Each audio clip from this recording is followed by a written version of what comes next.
in exchange goods or services, in exchange for the goods or services।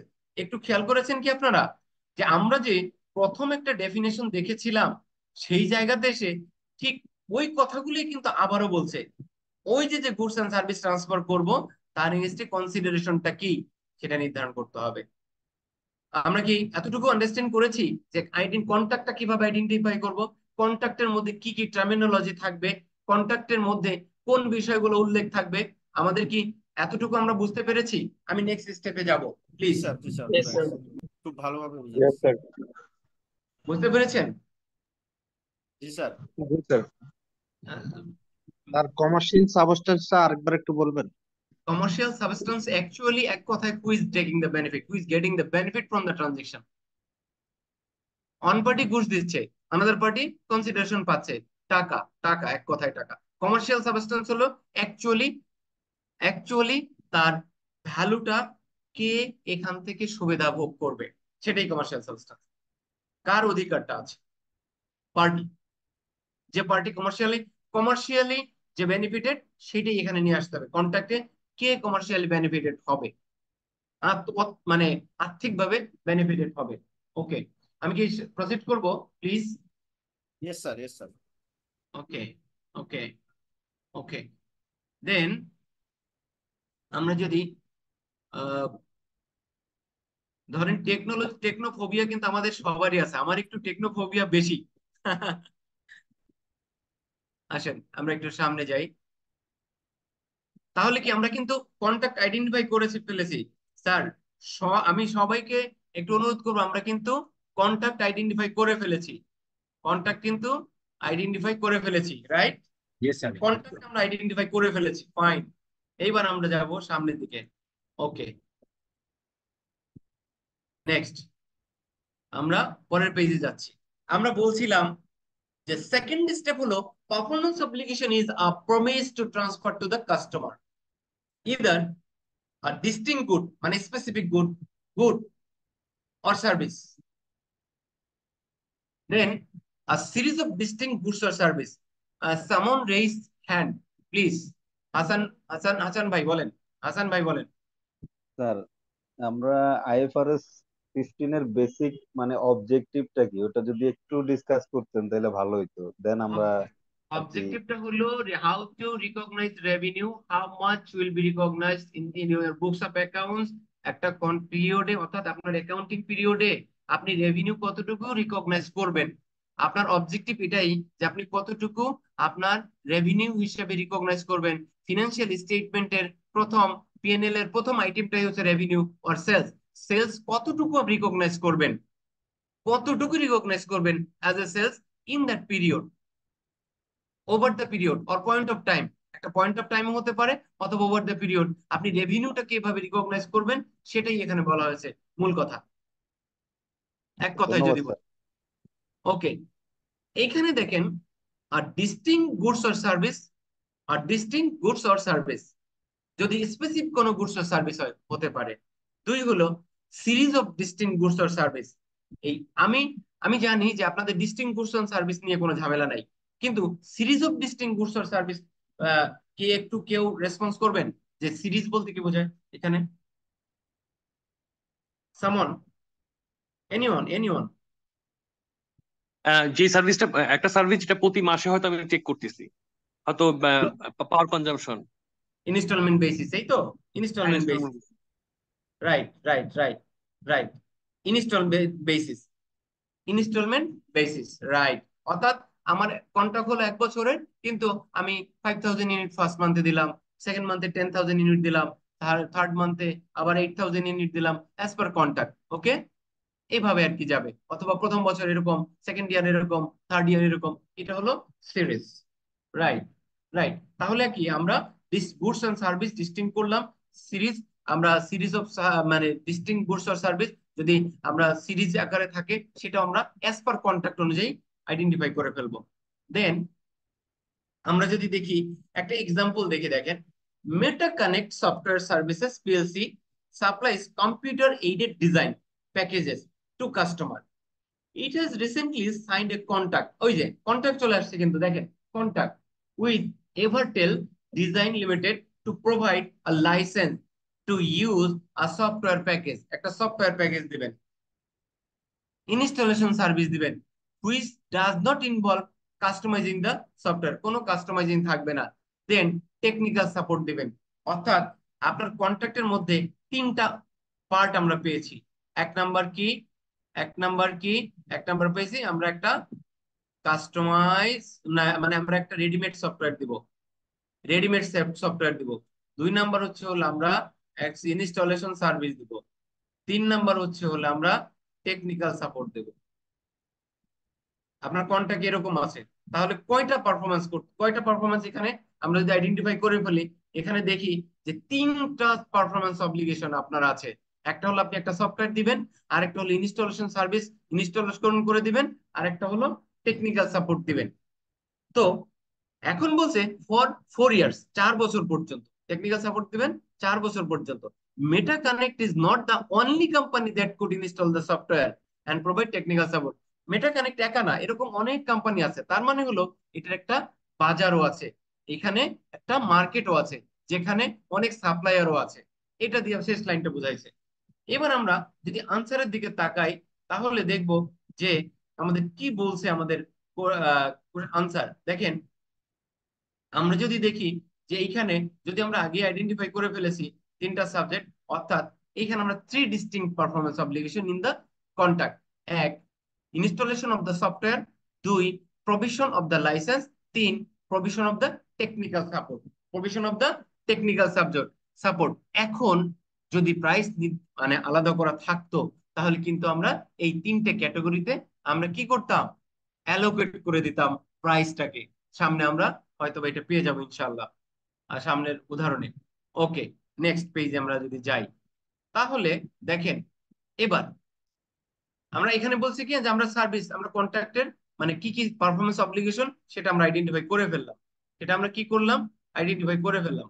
1, 2, 3 এরকম প্রতিটা কন্ট্রাক্টেই থাকবে আপনার পারফরমেন্স অব্লিগেশন কতটুকু। এখন আপনারা আমাকে প্রশ্ন করতে পারেন যে আমরা যখন সুপার শপে যাই, সুপার শপে গিয়ে আমি কি ভাই তার সাথে কোনো কন্ট্যাক্ট করি? মানে আপাতত দৃষ্টিতে, সাধারণ দৃষ্টিতে মনে হবে আমার সাথে তার কারো কোনো কন্ট্যাক্ট নাই। কিন্তু যখন আপনি দেখবেন যে প্রাইসটা ঝুলানো আছে, যে এই, কি বলে যে আহ, আহ, কি ব- আহ, কি কি বলবো, কিভাবে বলি, যে সেলফ গুলোতে যখন প্রোডাক্ট গুলো ঝুলানো আছে, সেখানে কিন্তু আপনি প্রাইসটা দেখতে পাচ্ছেন। প্রাইসটা কিন্তু অ্যানাউন্স করা আছে। আপনি কি করলেন, ঝুড়িটা নিয়ে বা ওই হ্যাঁ ঝুড়ি বলবো, বাকেটটা নিয়ে আপনি কি করলেন, ওর মধ্যে মালামাল নিয়ে আপনি চলে গেলেন কাউন্টারে। কাউন্টার কি করলো, কাউন্টার আপনার ওইটা দেখে একদম ওই ইলেকট্রনিক পোস্ট দিয়ে টাকাটা মানে বিলটা করে ফেললো। আপনি এগ্রি করলেন। আপনি কি এগ্রি করেছেন না? বলেন। এখানে যদিও এখানে কিন্তু আপনার, যদিও এইখানে আপনার কি নাই, যে লিখিত নাই আপনার সাথে, ওই সুপার স্বপ্নে গিয়ে আপনার লিখিত নাই, কিন্তু আপনি কিন্তু এগ্রি করে নিয়েছেন যে এই প্রোডাক্টের প্রাইস এটা। আমি 1 কেজি ডাল নিলাম, আমি একটা কিছু ভেজিটেবল নিলাম, অথবা কিছু মিল্ক নিলাম, কিছু চাল নিলাম, কিছু মিট নিলাম, নিয়ে আমি যখনই চলে গেলাম, ওইখানে কিন্তু প্রাইসটাকে আপনি নিয়ে নিয়েছেন। এবং ইনস্ট্যান্টলি আপনার বিলটাও হয়তো বা আপনার ক্রেডিট কার্ডে হতে পারে, অথবা ক্যাশে হতে পারে, বা বিকাশে হতে পারে। এইখানেও কিন্তু একটা ভার্বাল এগ্রিমেন্ট হয়ে গেল। এবং আপনি যখন পেমেন্টটা দিয়ে মালগুলো নিয়ে বের হয়ে গেলেন, তখন কিন্তু আপনার ব্যাগের মধ্যে মালগুলো ভরে দিয়ে চলে গেল। এটা কিন্তু আপনি গুডস গুলোকে আইডেন্টিফাইড, এবং এটা কিন্তু আইডেন্টিফাইড গুডস আপনি নিয়ে নিলেন। এইখানে আপনাদের মনে হবে যে আপনার কোনো কন্টাক্ট নাই। Yes, there is a implied implied contact, there is a implied contact. যেমন আমরা যখন বাসের মধ্যে ঢুকে পড়ি, মনে হয় কি যে কন্টাক্ট নাই, হ্যাঁ দ্যার ইজ ইমপ্লাইড কন্টাক্ট। বা মেট্রো রেলে যখন ঢুকি, আপনাকে কিন্তু 30 টাকা দিয়ে ঢুকে যেতে হয়, বা 20 টাকা মিনিমাম দিয়ে তারপর টিকিটটা নিয়ে, কার্ডটা নিয়ে আপনাকে পাঞ্চ করে দিতে হয়। ওইখানেও কিন্তু একটা ইমপ্লাইড কন্ডিশন থেকে যায়, ইমপ্লাইড একটা কন্ট্রাক্ট থেকে যায়, যেটা আপনি এগ্রি করে নেন এবং সার্ভিস প্রোভাইডারও এগ্রি করে নেয়। আচ্ছা, এটা আমার মূল কথা না, আমি একটু সামনে আগাচ্ছি। প্লিজ একটু ধৈর্য ধরে আমার কথাগুলো শুনবেন, মানে দয়া করে, এই আর কি। এবার আমরা যদি একটু সামনের দিকে আগাই,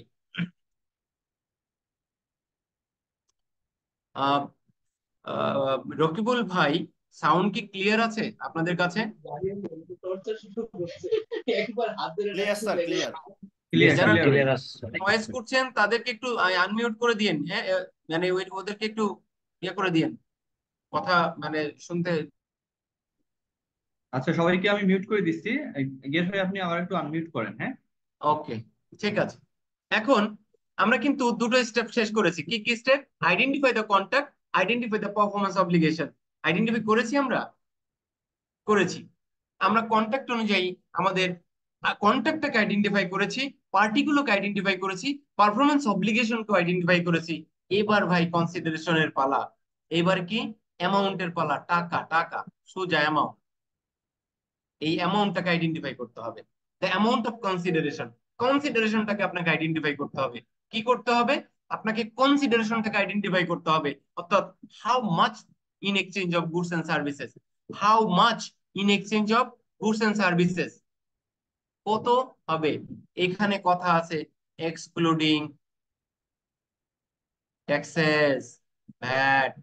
যেটা ইউকে তে বা ইউরোপে সেলস ট্যাক্স বলে, সেটা আমাদের দেশে ভ্যালু অ্যাডেড ট্যাক্স বলা হয়। সেটা আমাদের দেশে কি বলা হয়? Value added tax. ওকে, আপনি কনসিডারেশন নির্ধারণ করে ফেলেন। কনসিডারেশন হতে পারে ফিক্সড আর ভেরিয়েবল। কনসিডারেশন কত রকমের হতে পারে ভাই সবাই? দুই ধরনের স্যার, ফিক্সড অথবা ভ্যারিয়েবল। ফিক্সড অথবা ভেরিয়েবল। ফিক্সড আর ভেরিয়েবল দুই ধরনের হতে পারে, অর্থাৎ একদম ফিক্সড অথবা ভেরিয়েবল, দুটোই হতে পারে। এটা as per contact, as per contact. আমি আবারও বলছি, বারবার কিন্তু আমি একটা জায়গায় আপনাদেরকে মানে নোটিস করছি, সেটা হলো কন্ট্যাক্ট। কন্ট্যাক্ট ছাড়া কোনো কথা হবে না। আইএফআরএস 15 অ্যাপ্লাই করতে গেলে কন্ট্যাক্ট, কন্ট্যাক্ট, কন্ট্যাক্ট, আপনাকে কন্ট্যাক্টে যেতেই হবে। বারবার কন্ট্যাক্টে ফিরে যাবেন। আপনাদের যে এগ্রিমেন্ট গুলো হবে, সেই এগ্রিমেন্ট গুলো আপনারা অবশ্যই প্রফেশনালি করবেন, এবং কন্ট্রাক্টের টার্মিনোলজি গুলো যেন আপনার ফেভারে থাকে, সেইভাবেই আপনারা কি করবেন? কন্ট্রাক্টটাকে মানে করবেন আর কি। এবার দেখেন, variable amount could be discount, refund, price, concession, incentives, bonuses or other item. অনেক কিছুই আমাদের কন্ট্রাক্ট প্রাইসে থাকে, থাকে না? যেমন ওই যে সুপার শপে উদাহরণ দিয়েছিলাম, যে আমাদের কিছু পয়েন্ট যোগ হয়, তা পয়েন্ট যোগ হইলে রিওয়ার্ড পয়েন্ট, তাহলে আমরা কি ওটাকে ক্যাশ করতে পারি না? ক্যাশ করতে কি পারি? পারি। যদিও আপনার কন্ট্রাক্টে ওটা উল্লেখ নাই, কিন্তু তারা কিন্তু একটা সার্ভিস আপনাকে দিয়ে যাচ্ছে, অর্থাৎ আপনার একটা ভ্যালিড এক্সপেকটেশন আছে। সেখানে কিন্তু অটোমেটিক্যালি তাদের পলিসি অনুযায়ী আপনার ওই অংশটুকু থেকে যায়, কনসেশন বা প্রাইস ডিসকাউন্ট। ওকে, এটা ভেরিয়েবল কনসিডারেশন গুলো আমাদের খেয়াল রাখতে হবে প্রাইস ডিটারমিনেশনের ক্ষেত্রে। নেক্সট দেখেন, প্রাইস ডিটারমিনেশনের ক্ষেত্রে আরো কয়েকটা জিনিস কনসিডার করতে হবে। মানে এই এই এই জিনিসগুলো, time value of money, fair value of any non cash consideration. যদি, আচ্ছা, সব সময় কি টাকা দিবে বলেন তো? কোন একটা মানে আমার সাথে একটা এগ্রিমেন্ট হলো, ধরেন আমি একটা সার্ভিস দিলাম, কোন এক জায়গায় আমি একটা সার্ভিস দিলাম, সার্ভিসে শুধু কি আমি টাকাই পাবো, না অন্য কিছু আমি পেতে পারি? বলেন তো সবাই। অন্য কিছু পেতে পারেন। হ্যাঁ, আমি একটা অন্য অ্যাসেট নিতে পারি, বা নন ক্যাশ আইটেম যেটা টাকা না, কিন্তু সেটা অ্যাসেট, প্রপার্টি। অথবা আমি একটা গুডস নিলাম, সার্ভিস দিলাম, আর একটা গুডস নিলাম, তখন কিন্তু সেটা নন ক্যাশ কনসিডারেশন, একদম টাকা না। আরেকটা হলো estimate of variable consideration, consideration payable two the customer. কাস্টমারের এই যে consideration payable two the customer, অর্থাৎ কাস্টমারকেও কিছু পেমেন্ট করতে হতে পারে, অর্থাৎ ওই যে ওয়ারেন্টি অথবা সার্ভিস, সেই জায়গাগুলোও কিন্তু আপনার ট্রানজাকশন প্রাইসে উল্লেখ করা থাকতে হবে। আচ্ছা, এবার বলেন টাইম ভ্যালু অফ মানি কি? আমি আমি আপনাদেরকে বলবো। অর্থের সময় মূল্য। আচ্ছা, অর্থাৎ আমার 3 বছরের একটা কন্ট্রাক্ট হলো, আমি ভ্যালুটা পাবো 3 বছর পরে। 3 বছরের পরের ভ্যালু আজকের ভ্যালু কি এক? না স্যার। না স্যার। না স্যার। এক কথায় না, এক কথায় নো। যদি if it is no, then you have to calculate the present value of the money which will be received after 3 years, complying or applying the appropriate discount rate অথবা interest rate apply করে আপনি আজকের ভ্যালুতে নিয়ে আসবেন তার price, এবং over the period যেটা আসবে সেটা হবে ফাইন্যান্স ইনকাম। এই যে যে দুটো স্প্লিট হয়ে গেল, কিন্তু দেখেন আপনি 3 বছর পরে পাবেন আজকের ভ্যালু কত, সেটা আপনার রেভিনিউ আজকে, কিন্তু ওই 3 বছর পরে যে টাকাটা পাবেন অ্যাজ পার কন্ট্রাক্ট ওই 3 বছর পরে যে পাবেন, এই যে ওভার দ্য ইয়ার যে ডিসকাউন্টিং বা ফাইন্যান্সিং এলিমেন্ট বা কম্পোনেন্ট, ওটা ফাইন্যান্স ইনকাম হিসেবে ট্রিট করা হবে। আন্ডারস্টুড? এই জন্যই টাইম ভ্যালুটা কনসিডার করতে হবে as per the contract. Then fair value of any non cash consideration, যদি আপনি আর একটা বলি, যদি এখন পান কোনো অসুবিধা নাই, তাহলে তো এখনকার ভ্যালু এখনই। এবার নন ক্যাশ কনসিডারেশনের ফেয়ার ভ্যালুটা নির্ধারণ করতে হবে কত, মার্কেট ভ্যালু কত। Estimates of variable consideration, variable consideration গুলো এস্টিমেট করতে হবে, এবং কাস্টমারদেরকে যদি কোনো পেয়েবল থাকে সেটা আপনাকে ওই কন্ট্রাক্টে আইডেন্টিফাই করে ডিটারমাইন করতে হবে ট্রানজেকশন প্রাইসের জন্য। ওকে, আমরা একটু সামনে যাই। দেন আমরা এখানে একটা কথা বলবো, একটু কথা বলে রাখি। ট্রানজেকশন প্রাইসটা হবে বেস্ট এস্টিমেট। ট্রানজেকশনটা প্রাইসটা কি হবে? Best estimate. ট্রানজেকশন প্রাইসটা কি হবে? Best estimate. এবার দেখেন, July 1, 2008, German construction signs a contract to build an extension to retail outlet. একটা রিটেল আউটলেট বানাবেন। The total price is agreed 80 million pound. The contract terms require completion by 31st March 2009. The price will decrease by 200,000 for every দেখেন এখানে একটা কথা বলছি, একটু থামলাম, pause দিলাম। সেটা হলো এভরিডে, একদিন দেরি হবে 2,000 টাকা ভ্যালু কমে যাবে, একদিন দেরি হবে 2,000 টাকা ভ্যালু কমে যাবে, 2 দিন দেরি, সরি 2 লাখ টাকা ভ্যালু কমে যাবে। দেন আরেকদিন দেরি হবে প্রতিদিনের জন্য আর কি, প্রতিদিনের জন্য যতদিন পর্যন্ত যাবে, এইভাবে পার ডের জন্য 200,000 পাউন্ড কি হতে থাকবে, ডিক্রিজ করতে থাকবে, ডিক্রিজ করতে থাকবে। ওকে, আপনারা একটু সবাই দেখেন স্ক্রিনটা। At the year end 31st December 2008, Denmark expect that there is a 80% chance, দেখেন 80% chance of the project being completed on time. On time A project complete হবে 80%, 10% chance of being completed a day later, একদিন পরে, আর 7% chance of being completed 2 days later, and 3% chances of being completed 3 days later. Understood সবাই? কোশ্চেনটা কি বুঝতে পেরেছেন সবাই? Yes sir. ওকে, এখন আপনাদেরকে যেটা করতে হবে সেটা হলো যে আপনাদের এস্টিমেট করতে হবে যে প্রাইসটা কত, ডিটারমাইন করতে হবে প্রাইসটা কত হবে, আপনার প্রাইসটা কত হবে। এবার আমরা যদি স্যার যাই একটু সামনের যদি দিকে, স্যার আরেকবার যদি একটু রিপিট করতেন জিনিসটা শুরু থেকে, একটু রিপিট হলো কনফিউশন 80 আছে। মিলিয়নের একটা কন্ট্রাক্ট করেছেন, 80 মিলিয়নের কন্ট্রাক্ট করেছেন। এভরিডে যদি একদিন দেরি হয়, অর্থাৎ 31st মার্চে আপনি কমপ্লিট করবেন সার্ভিস, সার্ভিস কবে কমপ্লিট করবেন? 31শে মার্চ 19। 31 মার্চের পরে যদি চলে যান, তাহলে আপনার একদিন দেরি হলে 200,000 মানে কম পাবেন, 2 দিন দেরি হলে 400,000 কম পাবেন, 3 দিন দেরি হলে 600,000 কম পাবেন, এইভাবে আপনার ভ্যালুটা আসবে। এখন বলছে যে 31 ডিসেম্বরে যখন আসলেন, তখন আপনি দেখলেন এস্টিমেট করে, যদিও কন্ট্রাক্ট হয়েছে জুলাই মাসে, জুলাই মাসে কন্ট্রাক্ট হয়েছে, কন্ট্রাক্টটা কবে হয়েছে? জুলাই মাসে। 31 ডিসেম্বর 2008 এসে দেখলেন যে আপনার চান্স 80% চান্স আপনি ওই 31 মার্চের মধ্যে কাজটা করবেন, 80% চান্স 31 মার্চের মধ্যে।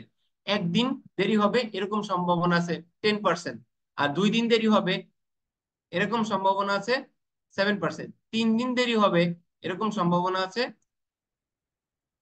3%। ওকে, এরকম প্রবাবিলিটি আছে। এখন আপনাকে এস্টিমেট করতে হবে প্রাইসটা কত হবে, অর্থাৎ ডিটারমাইন দ্য ট্রানজাকশন প্রাইস। আমরা যদি আগাই তাহলে আপনাদের কাছে একদম পানির মতো ক্লিয়ার হয়ে যাবে।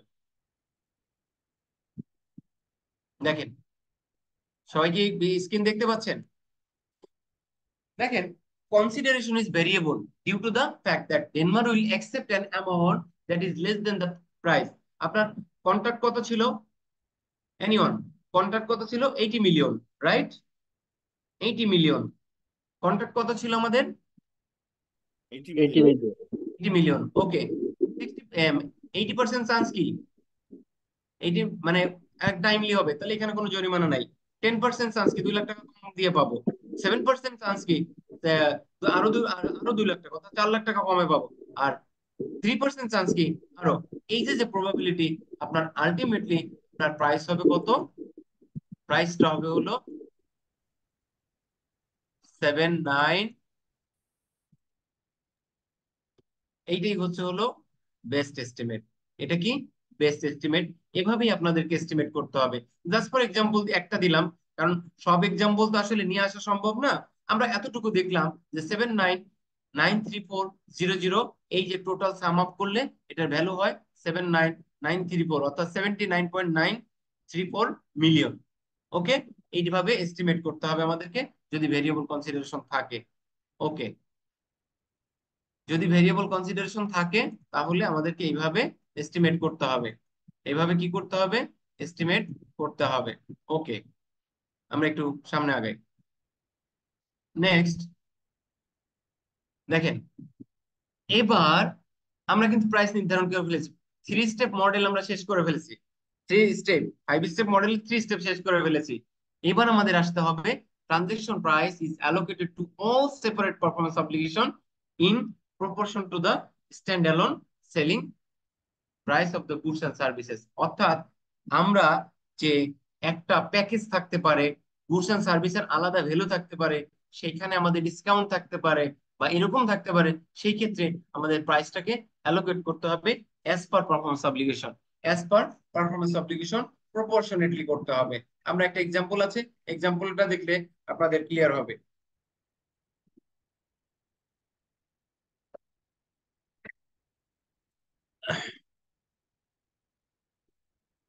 দেখেন, একটা কন্টাক্ট, কন্টাক্ট এরকম যে মেটা কানেক্ট, ওই যে যে মেটা কানেক্ট একটা এক্সাম্পল দিয়েছিলাম, সেই কানেক্টের এভারটেল ডিজাইন ইজ 6,000 পাউন্ড।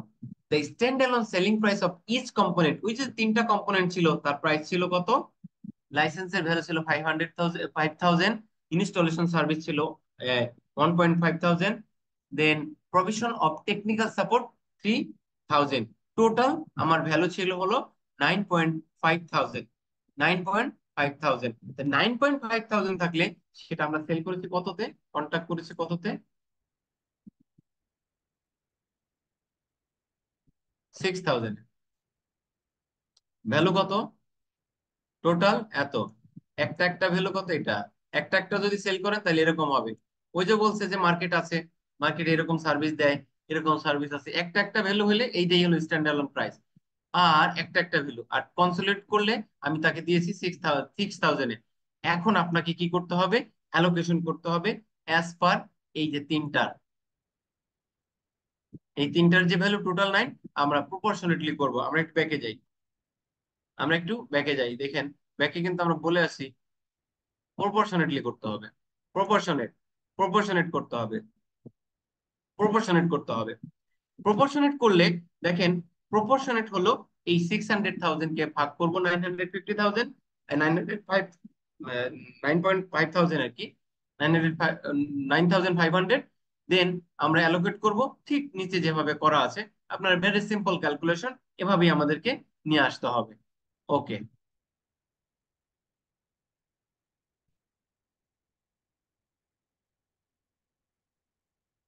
যদি আমরা একটু সামনে আগাই,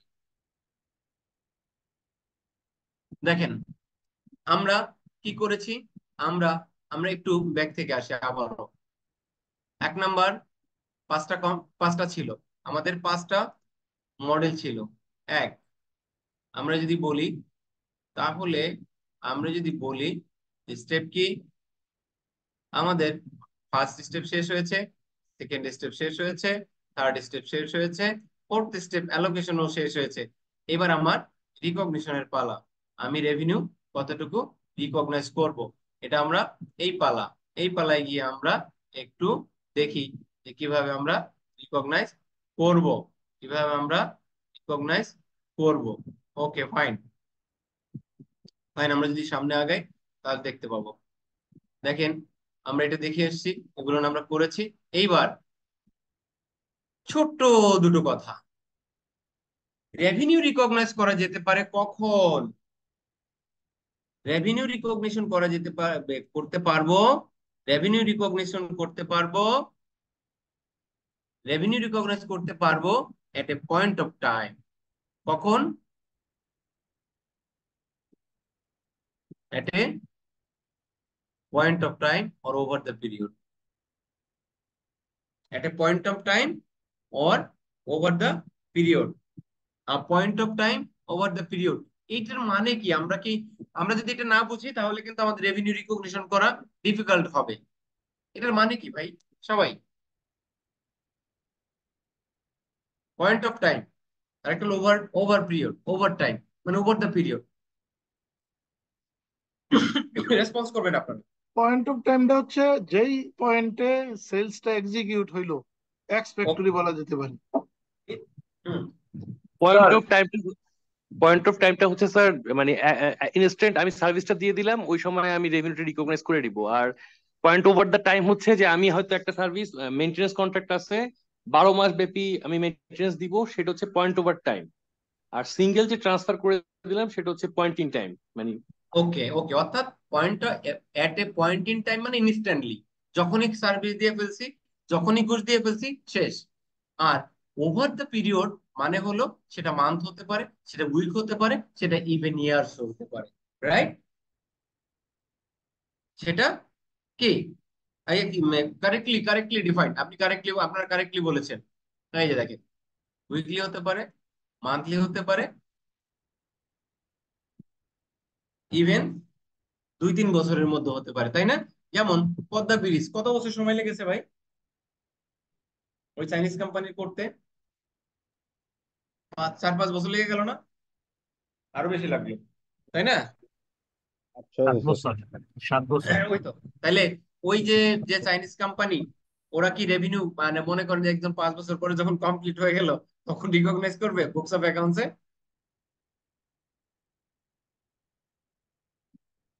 মানে একবার শেষে গিয়ে রিকগনাইজ করবে? না বা স্যার, ধরেন স্যার না, পার ইয়ার করতে হবে। ইয়ার বাই ইয়ার সেটা ইয়ার হতে বাই পারে। ইনপুট মেথড অথবা আউটপুট মেথড সেটা আমরা অন্য একটা মানে পরের লেকচারে বলবো, আজকের লেকচার হয়তো বা সম্পূর্ণ শেষ করতে পারবো না, পরে পরের সেশনে বলবো। লেকচার বললে ভুল হয়, আমরা একটু পরের সেশনে বলবো আর কি, ঠিক আছে?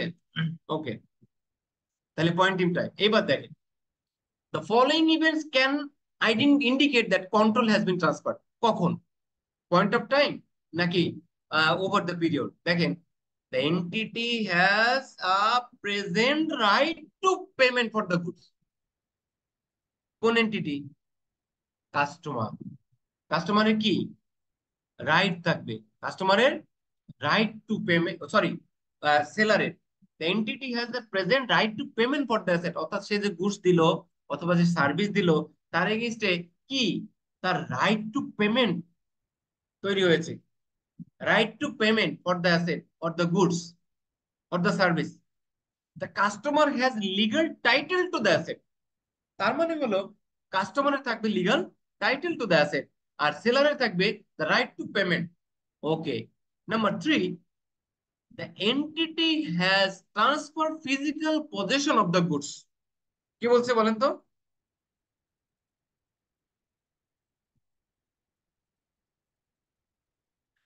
The entity has স্যার এটা transferred physical possession of the goods। এখন আপনাদের মনে একটা কোশ্চেন আসতে পারে, কখনো কখনো ফিজিক্যাল পজেশন ট্রান্সফার না হইলেও রেভিনিউ রিকগনাইজ করা যাবে। সেইটা আবার আমাদের আছে যে বিল এন্ড হোল্ড, সেটা আমরা পরের সেশনে বলবো, মানে এই সেশন না, পরের সেশনে ওই বিল এন্ড হোল্ড, তারপর রিপারচেজ এগ্রিমেন্ট, তারপরে হচ্ছে হলো ওই contract input method output method, এটা আমরা পরের সেশনে বলবো, এই আর কি। স্যার এই স্লাইডটা কি স্যার শেয়ার করা হবে? জি, এই স্লাইডটা কি স্যার শেয়ার করা হবে? আমরা একটু ম্যানেজমেন্টের সাথে কথা বলে শেয়ার করবো, ভাইয়া, ঠিক আছে? Okay sir. Okay, thank you very much. এবার আসেন, দেখেন, entity has transferred physical possession of the goods assets, significant risk and reward of the ownership have been transferred to the customer। কি হয়েছে? সিগনিফিকেন্ট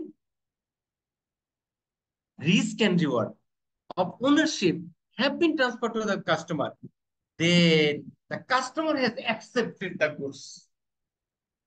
আমি কি একটু জোরে বলতেছি, কিন্তু খেয়াল করেন, মানে আপনাদের জন্য মাথায় এটা লেগে যায়, অর্থাৎ আপনাকে যেন একদম ব্রেনে হিট করে গিয়ে।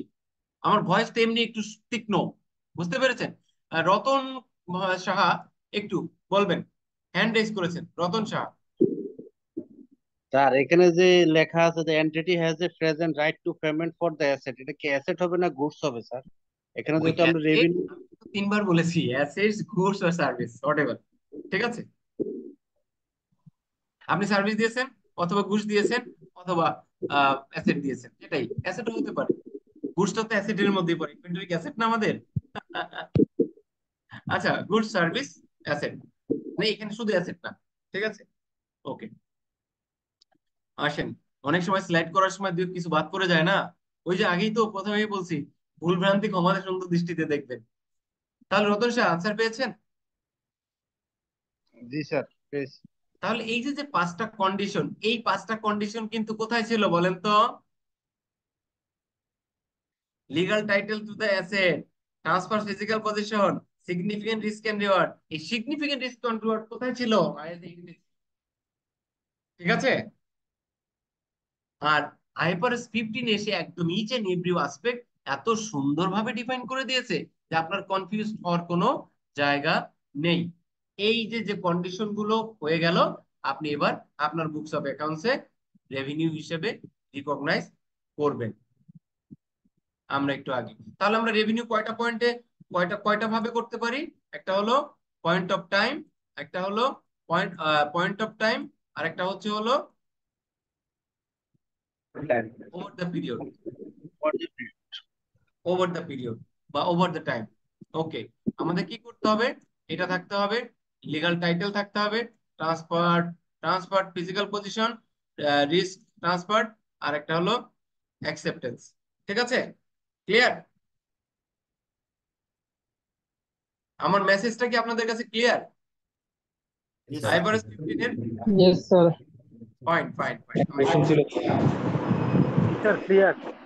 আমরা বেশি দূরে, আমরা আমরা মনে হয় খুব কাছাকাছি চলে এসেছি, বেশি দূরে নাই আমরা। সেশন কটা বাজে এখন? ও, 8:30 স্যার। টাইম আছে, টাইম আছে, অসুবিধা নেই। এবার একটা এক্সাম্পল দেখি। Performance obligation satisfied over time. Over time, দেখেন, associated solution limited is building a bespoke software, একটা আগে থেকেই একদম সফটওয়্যার তৈরি করে দিবেন for an insurance company. Bespoke software মানে customise software. Okay, the contract started on 1st January 2027 with an estimated completion date কত? 31st December 2029. The contract price is 2 million as at 31st December 2027। আমরা যে ঘটনাগুলো ঘটছে, আপনারা 1 2 3 4 এই পয়েন্টগুলা একটু দেখবেন। আপনাদেরকে 3 মিনিট সময় দেওয়া হলো পুরো এগ্রিমেন্টটা দেখতে। 20x7 মানে স্যার কত সাল? 27 হতে পারে, 37 হইতে পারে, আপনি যেভাবে গুনবেন। ধরেন 2017, 2018, 2019 অথবা 2007, 2008, আপনি ওখানে যা বসাবেন রাইট। ঠিক আছে? তবে যেটা বসাবেন কনসিস্টেন্ট রাখবেন। জানুয়ারি 2017, জানুয়ারি 2019, জানুয়ারি 2017 বা 19, 18 এরকম। ওকে, আসেন তাহলে। আপনাদের 3 মিনিট সময় দিলাম এই কোশ্চেনটা পড়ার জন্য।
আচ্ছা, আপনারা কি কন্ট্রাক্টটা দেখে, আপনারা কি সিনারিওটা দেখেছেন?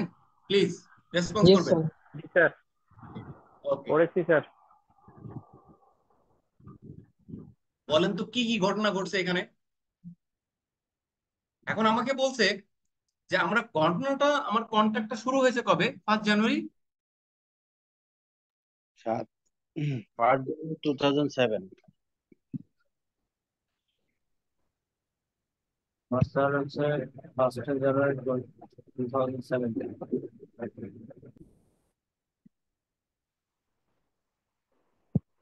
9 সালের ভিতরে শেষ করতে হবে। Contract price 2 million.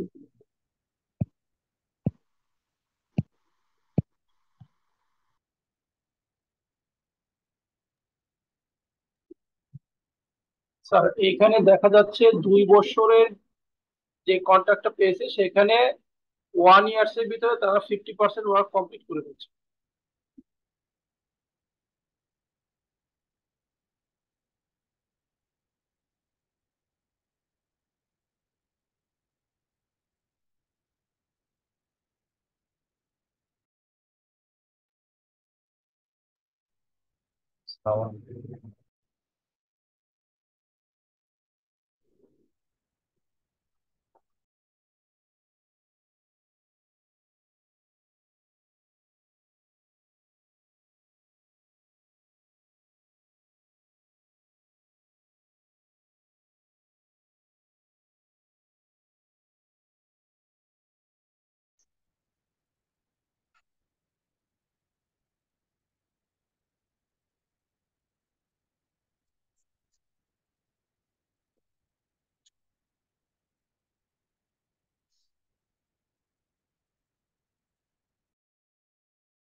আপনারা কি স্ক্রিন দেখতে পাচ্ছেন সবাই? না না। স্ক্রিন দেখা যাচ্ছে না। জি ও, না। ডিসকানেক্ট হওয়ার কারণে এটা হয়েছে। দাঁড়ান আমি শেয়ার করছি আবার। এবার এবার দেখতে পেয়েছেন? জি স্যার, দেখা ওকে, যাচ্ছে। ভেরি গুড, জি ভেরি দেখা গুড। যাচ্ছে। ফাইন ফাইন ফাইন ভাইয়া, আপনারা সহযোগিতা করছেন অনেক। আপনাদেরকে ধন্যবাদ, অনেক ধন্যবাদ। আসলে কি, অনেক কিছুই তো আমাদের কন্ট্রোলে থাকে না, নাকি? জি স্যার। জি স্যার। অনেক কিছুই তো আমাদের কন্ট্রোলে থাকে না, এই জন্য অনেক সময় দেখা যায় যে, অনলাইন আচ্ছা রেজিস্টার কি আছে দেখেন। আনইন্টারাপ্ট, তাহলে এই কোশ্চেনটা হলো যে 2 মিলিয়ন একটা কন্ট্রাক্ট 2007-এর জানুয়ারি মাসে হয়েছে, আর 2009-এর 31শে ডিসেম্বর পর্যন্ত কমপ্লিট হতে হবে, মধ্যে কমপ্লিট হতে হবে। বলেনি কিন্তু, এখানে কিন্তু আপনাকে এই ওকে 31শে ডিসেম্বরের মধ্যে আপনাকে 31 ডিসেম্বর 2009-এর মধ্যে করতে হবে, কিন্তু বলেনি তো যে আপনার কখন কতটুকু করতে হবে, এরকম কি কিছু বলা আছে? না স্যার। না। এবার আছে cost incurred amount to কত? 800,000. half of the work half of the work half of the work half of the work on the contract was completed. 50% complete হয়েছে। certificates of work completed have been issued by insurance company or surveyor, যেটা বলেন, to the value 1 million। 1 million হয়ে গেছে কবে? এই যে এখানে, এই যে এই সময়টায়, অর্থাৎ 31 ডিসেম্বর 2007-এ আপনার 1 মিলিয়ন কমপ্লিট হয়েছে। Half of the work on the contract was completed, 1 million. আবার ওয়ার্ক সার্টিফিকেশনও করা হয়েছে। It is estimated that with the reasonable certainty that further cost to complete will be কত? 800,000। অর্থাৎ 2 মিলিয়নের কন্ট্রাক্ট, 800,000 খরচ হয়েছে, half of the work done, 1 million certification দেওয়া হয়েছে, 800,000 আরো খরচ হবে। ওকে, এখন দেখেন বলছে যে 2007-এ আপনি কতটুকু রেভিনিউ রিকগনাইজ করবেন। অ্যাসোসিয়েটেড সলিউশনস লিমিটেড কতটুকু রিকগনাইজ করবে 31শে ডিসেম্বর 2007-এ? আমরা যদি আনসারটা একটু দেখি, নিচে পরে করা হয়েছে। Sir 1 million. হ্যাঁ হ্যাঁ হ্যাঁ, ঠিক আছে ঠিক আছে, 1 মিলিয়ন আমরা দেখাচ্ছি দেখাচ্ছি দেখাচ্ছি আমরা দেখাচ্ছি। আমাদের কিন্তু কিছু এমসিকিউ কোশ্চেনও থাকবে, হ্যাঁ, শেষের দিকে আমরা 8-10টা এমসিকিউর মতো কোশ্চেন আপনাদের সাথে নেব, এই জন্য আমরা দ্রুত শেষ করে চলে যাবো এই কোশ্চেন আনসার সেশনে। কন্ট্রাক্ট ইজ সার্টিফাইড কত 50%, measuring progress under output method. এটা কিন্তু আউটপুট মেথড হয়েছে, work certificate method. First, this is 31st December 2027. The entity will recognize revenue 1 million and cost of the sales 800,000.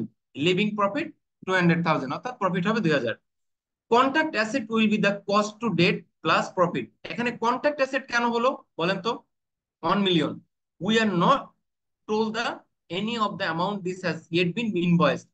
So none of this amount is classified as receivable. কোনো receivable. এখানে একটু কথা বলে রাখি, আমরা এই সেশনটাই মানে পরের সেশনটা আমরা শুরু করব এরপর থেকে কন্ট্রাক্ট অ্যাসেট থেকেই। আমরা পরের সেশনটা শুরু করব কখন থেকে? ওই কন্ট্রাক্ট অ্যাসেট থেকে। তবে তার আগে বলে রাখি যে যদি আপনার কোনো রেভিনিউ মানে আইএস 18 ডিফাইন করে, আইফআরএস 15 ডিফাইন করে দিয়েছে যে আগে এটা নিয়ে একটা কনফিউশন ছিল যে আমি তো ইনভয়েস করি নাই, তাহলে কি আমি রেভিনিউ দেখাবো না? আমি তো ইনভয়েস করেছি, তাহলে আমি কতটুকু রেভিনিউ দেখাবো? আইএফআরএস 15 বলে দিয়েছে যে আপনার যখনই রেভিনিউ আর্ন হয়ে যাবে, অর্থাৎ সার্ভিস আপনি দিয়ে ফেলবেন অথবা গুডস প্রোভাইড করে ফেলবেন, ওই যে পিছনের কন্ডিশন গুলা আপনি কমপ্লিট করবেন, এই পিছনের কন্ডিশন গুলা কমপ্লিট করবেন, তখন আপনি রেভিনিউ রিকগনাইজ করবেন। তখন কি করবেন? রেভিনিউ রিকগনাইজ করবেন। কখন? যখন আপনি এই কন্ডিশন গুলো ফুলফিল করবেন তখনই আপনি রেভিনিউ রিকগনাইজ করবেন। আসেন আমরা ওইখানে যাই। তাহলে অপর দিকে কথা বলা হয়েছে যদিও আপনি ইনভয়েস করেননি, কিন্তু আপনাকে এটা ডেবিট করবেন কন্ট্রাক্ট অ্যাসেট আর রেভিনিউকে ক্রেডিট করবেন। বাস্তব উদাহরণ দেই। সরফত স্যার একটু রেসপন্স করবেন প্লিজ। সরফত স্যার আছেন? জি জি জি আছি। স্যার ওই পাওয়ার সেক্টরের রেভিনিউটা কবে, মানে ধরেন 30 জুনে গিয়ে আমার 8টা যে প্ল্যান ছিল, ধরেন আপনার 200 কোটি টাকা রেভিনিউ। জি জি। আপনার গ্যাস বিল হয়ে গেল 30, মানে মিটার রিডিং নিলেন 30 জুনে। আপনার বিলের ওই ইলেকট্রিসিটির যতটুকু নেট কনজাম্পশন বাদ দিয়ে আপনার ইলেকট্রিসিটিও যতটুকু ডিরেল করেছেন, মানে সাপ্লাই দিয়েছেন পিডিবি কে, ওটাও নিলেন। বিলটা হইতে কয়দিন লাগে? বিলটা সাধারণত এমনি ওই যে আপনার পিডিবির সাথে যে কন্ট্রাক্টটা থাকে, এটা সাধারণত থাকে আপনার 3 সপ্তাহ থেকে 5 সপ্তাহ এরকম থাকে, মানে 7 থেকে 15 দিন থেকে 20 দিনের মধ্যে। অর্থাৎ আমরা সাধারণত দেখছি, যেটা প্র্যাকটিস যেটা দেখছি যে 7 দিনে হয় না, 7 দিনে হয় না, 15-16 দিনের মধ্যে অথবা 20-22 দিনের মধ্যে আমরা বিলটা করে দিই। কিন্তু বিলটা পাইতে কিন্তু আমাদের সময় লাগে প্রায় 60 ডেজ এর মতো। আমি রাইট স্যার? হ্যাঁ, ওখানে আমরা বিল করার পরে ওদের একটা কন্ট্রাক্টে থাকে এরকম যে 21 দিন বিল করা, 21 দিন অথবা 21 থেকে 3-4 কিন্তু আমার 21 থেকে 35 দিন এর ভিতরে আমরা বিলটা তারা দিবে। এই ধরনের একটা ইয়ে থাকে। বিলটা আমরা করে দিই। তাহলে এই যে 30 জুনে আপনার রেভিনিউ হয়ে গেল, আপনার সার্ভিস দিয়ে ফেলছেন, আপনি ইলেকট্রিসিটি সাপ্লাই দিয়ে ফেলছেন, তাহলে কি 200 কোটি টাকা আপনার বুকস অফ অ্যাকাউন্টে আনবেন না? আপনি পিএনএল আপনি কি আনবেন? কি পিএনএল কি আনবেন না? এটা তো আমরা অলরেডি সার্ভিস অবশ্যই আনবেন। দিয়েছি। কারণ তো ইট ইজ নট ইনভয়েসড 130 জুন, এটা যদিও 15 দিন পরে বিল করা হয়েছে, ইনভয়েস করা হয়েছে, কিন্তু রেভিনিউ কিন্তু আপনি আর্ন করেছেন। এটাই আইফআরএস 15 একদম ক্লিয়ার করে দিয়েছে। তবে কন্ডিশন হলো ওই যে লাস্ট মান্থের বিলটা আপনি ওটা রিসিভেবল দেখাতে পারবেন না। ওটা কি করবেন? ওটা কন্ট্রাক্ট অ্যাসেটে রাখবেন। আপনি জার্নাল করবেন হলো কন্ট্রাক্ট অ্যাসেট ডেবিট আর রেভিনিউ ক্রেডিট। আর যখনই আপনি ইনভয়েসটা করে ফেলবেন তখন receivable debit, contract asset credit. এটাই ছিল হলো আইফআরএস 15 এর মূল কথা, যে যদিও আপনি রেভিনিউ অবশ্যই রিকগনাইজ করবেন, কিন্তু সেটা আপনি কন্ট্রাক্ট অ্যাসেটে রাখবেন এবং এটা হবে কারেন্ট অ্যাসেটের নিচে। তবে হ্যাঁ, যদি সেটার একের অধিক বছরের জন্য চলে যায় তাহলে ডেফিনিটলি সেটা নন কারেন্ট অ্যাসেটের মধ্যে চলে যাবে। ঠিক আছে, আমরা একটু আগাই sir. Thank you sir for your kind response. এবার আমরা একটা সিম্পল এক্সাম্পল দেখি। আমরা কতগুলো ড্রিল সাপ্লাই করবে দি স্টোর কতগুলো ড্রিল সাপ্লাই করবে কাস্টমারদেরকে। Customer demand is high and the store has taken advance order for the drill, advance নিয়েছেন, the selling price of the drill will be 50 pound per drill এর জন্য.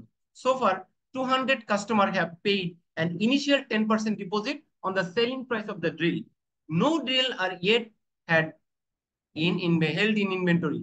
আমাদের কি ইনভেন্টরিতে এখনো নাই, কিন্তু আমাদের ডিমান্ড অনেক হাই, আমরা 200 কাস্টমারের কাছ থেকে কি নিয়েছি, 50 মানে 10% অ্যাডভান্স দিয়েছি. এটা কি আমি রেভিনিউ হিসেবে দেখাবো স্যার? না না, আনন রেভিনিউ দেখাবো। ডিয়ার হোস্ট, আমরা কি এটাকে রেভিনিউ হিসেবে দেখাবো? না, আমরা এটা আনন রেভিনিউতে দেখাবো। আনন রেভিনিউ অথবা কন্ট্রাক্ট লায়াবিলিটি। আনন রেভিনিউ কিন্তু বলতে পারেন, ঠিক আছে, কিন্তু ওটা কি বলবেন কন্ট্রাক্ট লায়াবিলিটি, ঠিক আছে? অ্যাডভান্স যেটা নিবেন, অ্যাডভান্স যেটা নিবেন আইফরএস 15 অনুযায়ী এটা কন্ট্রাক্ট লায়াবিলিটি বলবেন। তার মানে হলো এই যে অ্যাডভান্সটা নিছেন এটার জন্য পারফরম্যান্স অ্যাপ্লিকেশন হয়নি, সার্ভিস দেইনি, সুতরাং as we have taken the money 10%, 2000 into 50 into 10%, সেই ততটুকু পরিমাণ আমরা কি করব, অ্যাডভান্স আকারে রেখে দেব বা ডেফার্ড ইনকাম হিসেবে রেখে দেব অর কন্ট্রাক্ট লায়াবিলিটি হিসেবে রেখে দেব। এটার নাম হবে কি, ডেফার্ড ইনকাম। ডেফার্ড ইনকাম, এটা আমরা আগে জানতাম unearned income, unearned revenue. You can say it contract liability also. Next. Oh my god, আমি তো শেষের দিকে চলে আসছি। আচ্ছা, আমার টার্গেট ছিল হলো যে আমি 10টা কোশ্চেন সলভ করবো, তো এজন্য 10 মিনিট রেখেছি। তো এই পর্যন্ত থ্যাংক ইউ ভেরি মাচ, আমরা এই সেশনটা এতটুকু করেছি। আর আমি এখন আপনাদের সাথে কিছু এমসিকিউ টাইপের কোশ্চেন শেয়ার করব হলো আপনারা আপনাদের কনসেপ্টটা ক্লিয়ার করবেন। ওকে, আনসারও দেওয়া থাকবে সাথে সাথে, আপনারা শুধু আপনাদের কনসেপ্টটা ক্লিয়ার করবেন। Sir, may I proceed for the MCQ type question? Yes. Yes, please go on. Sure, sir. Thank you very much.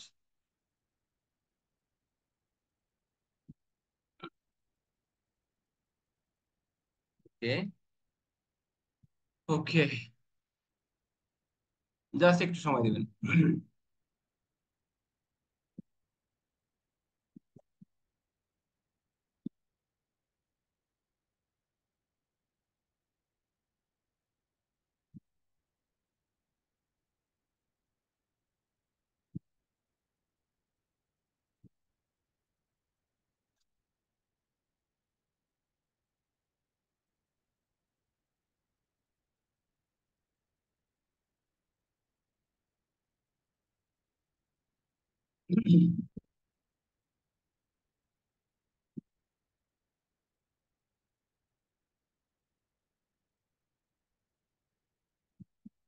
দেখেন, আমরা কোশ্চেন 1 একটু একটু একটু মানে পড়বো, যেটা হলো যে আপনাদেরকে এই কোশ্চেন গুলা শেয়ার করে দেওয়া হবে, অসুবিধা নেই। যেটা হলো আপনার স্লাইডটা দেখা যাচ্ছে না। ওকে, স্লাইড না তো, এটা হলো বলে যে, দাঁড়ান একটু দেখি, একটু ভাইয়া, একটু জাস্ট আ সেকেন্ড। শেয়ার, এই স্লাইডটা ক্লোজ করে দেন, দেন ওইটা শেয়ার করেন। ওকে, আচ্ছা।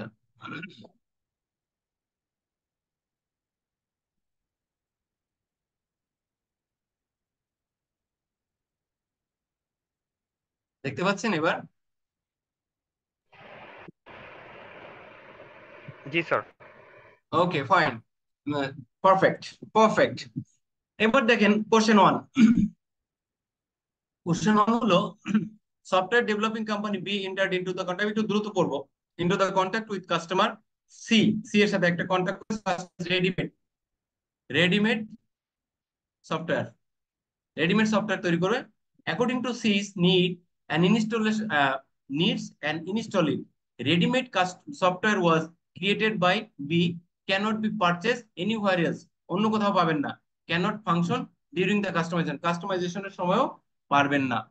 এখন B will provide 2 years of post delivery service, খেয়াল করেন, 2 years of post delivery support, 2 বছর সার্ভিস দিবেন।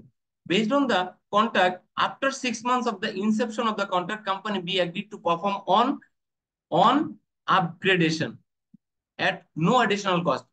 এটা কিন্তু additional কোনো cost নাই, as a goodwill gesture to the great client. ক্লায়েন্টদেরকে গুডউইল ইয়ে করার জন্য। What are the performance obligation? এখানে বলছে যে পারফরম্যান্স অব্লিগেশন কি। আমি সিম্পলি আনসারটা বলে দিই, কারণ টাইম পাবো না বেশি। এইখানে আমাদেরকে রেডিমেড সফটওয়্যার একটা জিনিস ছিল, আরেকটা ছিল ইনস্টলেশন, আরেকটা হলো পোস্ট ডেলিভারি সার্ভিস। এই তিনটা সার্ভিস এখানে ইনক্লুড করা ছিল। এবার আমি একটু আরেকটা কোশ্চেনে যাই, কারেক্ট আনসার আপনাদের শেয়ার করে দেবো, কোনো অসুবিধা নেই। Company x sold machine, company Y, X sold Y 200,000. The company will pay 1 lakh upon delivery and 1 lakh after 1 year. আমরা কিন্তু প্রেজেন্ট ভ্যালুর একটা কথা বলছিলাম, টাইম ভ্যালু অফ মানির একটা কথা বলেছিলাম, খেয়াল আছে আপনাদের? অর্থাৎ 200,000 কারেন্সি ইউনিটের একটা মেশিন সেল করেছি, আজকে পাবো 1 লাখ, আর 100,000 পাবো আফটার 1 ইয়ার। আফটার 1 ইয়ার যে ভ্যালু আর আজকের ভ্যালু কি এক? সবাই না স্যার, না। তাহলে যদি তাই না হয়, এবার আসেন, তাহলে আজকে 100,000 ওকে, নো প্রবলেম, পেয়ে গেলাম, আজকে পেয়ে গেছি ক্যাশ। আর রিসিভেবল হবে হলো ডিসকাউন্টিং ফ্যাক্টর, যেহেতু 5% দেয়া আছে, এখানে ডিসকাউন্টিং ফ্যাক্টরটা এখানে দেয়া আছে 5%, সেটা হলো 5% ডিসকাউন্ট ফ্যাক্টর। আপনার ডিসকাউন্টিং ফ্যাক্টর যেটাই দেয়া থাকবে সেটার আপনারা ক্যালকুলেশন করবেন, করে দিয়ে দিবেন। 5% 0.952, এই 952 100,000 কে গুণ করলে যেটা আসবে সেটা হবে আপনার আজকের রেভিনিউ। কিন্তু পার্থক্য যেটা হলো সেটা হবে finance income over the year, 1 বছর পর। ক্লিয়ার? ওকে, আসেন নেক্সট কোশ্চেন হলো, আপনি এই এই এই এই এই এই সাবজেক্টটুকু আমি পড়াই নাই এখনো, এই কোশ্চেনটা আমি সলভ করবো না, কারণ সামনে সেশন এটা দিব, মানে ওই এজেন্টের যে বিষয়টা। তবুও বলে রাখি, আপনি যদি কোনো এজেন্ট হিসেবে কাজ করেন তাহলে প্রিন্সিপাল এজেন্ট রিলেশনশিপ হবে, যতটুকু আপনার কমিশন ততটুকু শুধু আপনার রেভিনিউ, কিন্তু কমিশনের বাইরে আপনার কোনো রেভিনিউ হবে না। ওকে, এতটুকু বলে রাখলাম, আমরা সামনের সেশন এটাকে ক্লিয়ার করবো আরো। এবার কোশ্চেন 4, আমাদের company x entered into the contract with customer two construct a warehouse, একটা ওয়্যারহাউস বানাবে, total contract price 100,000 currency unit. But if x build a warehouse within 3 months, 3 months এর মধ্যে যদি হয়, দ্য কন্ট্রাক্ট সিগনেচার যেদিন sign করলেন, the customer will pay the performance bonus 10,000. The company estimate that the probability of meeting 3 months deadline is 90%. 90%. ডেডলাইনের ভিতরে কাজ করার chance হলো 90%। এখন বলছে what is the transaction price? Company estimate that probability of meeting 3 months deadline is 90%, 3 মাসের মধ্যে করার possibility. অর্থাৎ বেস্ট এস্টিমেট, আপনার প্রাইসটা হবে বেস্ট এস্টিমেট, আপনার প্রাইসটা হবে কি বেস্ট এস্টিমেট। এখন এখানে একটা কথা আছে, কথা হলো যে 3 মাসের জন্য কোনো ডিসকাউন্টিং আপনাকে অ্যাপ্লাই করতে হবে না, যদি 1 বছরের বেশি হয় তখনই আপনি ডিসকাউন্টিং ফ্যাক্টর অ্যাপ্লাই করবেন। মেসেজ ক্লিয়ার সবার কাছে? 3 মাসের যদি বেশি হয় বা 6 মাস হয় 9 মাস হয়, এটাও ডিসকাউন্টিং করবেন না, এটা বেস্ট জাজমেন্ট দিয়ে 1 বছরের মধ্যে এটাকে রিকগনাইজ করে ফেলবেন। 1 বছরের পরে হইলে প্রেজেন্ট ভ্যালুতে নিয়ে আসবেন। যেহেতু 1 বছরের মধ্যে আছে, এটা আপনাকে ডিসকাউন্টিং করতে হবে না, আপনি 1,10,000 টাকা, যেহেতু 90% প্রবাবিলিটি আছে, এখানে আপনি 1,10,000 টাকা রেভিনিউ হিসাবে রিকগনাইজ করতে পারেন। ঠিক আছে? ওকে, 1 লাখ আর হলো 10,000 বোনাস। এবার এই কোশ্চেনটার জবাব আপনারাই দেন। What contract cost does IFRS arrange? IFRS কি বলছে? কন্ট্রাক্ট কস্ট অ্যারেঞ্জ, ওই রেড মার্ক করা আছে দেখেন, cost to fulfil a contract and incremental cost of, এইটা আমরা পড়াই নাই, এটা আমরা সামনের সেশনে দেখব। এবার আসেন, এই এজেন্টেরটাও আমরা দেখাই নাই, আমরা সামনের সেশনে বলবো, তারপর আমরা এটা শেয়ার করে দেব। How can we measure the progress toward completion? এটা কিন্তু ইনপুট আউটপুট মেথড, এটাও আমরা ইনপুট আউটপুট মেথডটা দেখাইনি, এটা আমরা যাব সামনের সেশনে। এবার লাস্ট কন্ট্রাক্ট মডিফিকেশন আমরা বলিনি, আমরা আর কোশ্চেন নেব না, এখন আপনাদের কোশ্চেন নেব। এটা আমরা আগামী দিন কাস্টমাইজ করে আপনাদেরকে, সেশনটা শেষ হইলে, সেকেন্ড সেশন যখন হয়ে যাবে তখন আমরা এটাকে আপনাদেরকে শেয়ার করে দেবো ইনশাল্লাহ। এবার আসেন, আমরা আপনাদের কোশ্চেন আনসার নেব, কোশ্চেন আনসার। আর আমাদের chief guest engineer Mohammad Sharafat Ali sir, FCMA, উনি আছেন। আমাদের Rakibul Hasan, association of young professionals আর ফাউন্ডার, উনি আছেন। আর আপনারা এতক্ষণ ধৈর্য ধরে আমার কথা শুনেছেন, এই জন্য আপনাদেরকে অনেক ধন্যবাদ। আমি এখন কোশ্চেন আনসারে যাচ্ছি।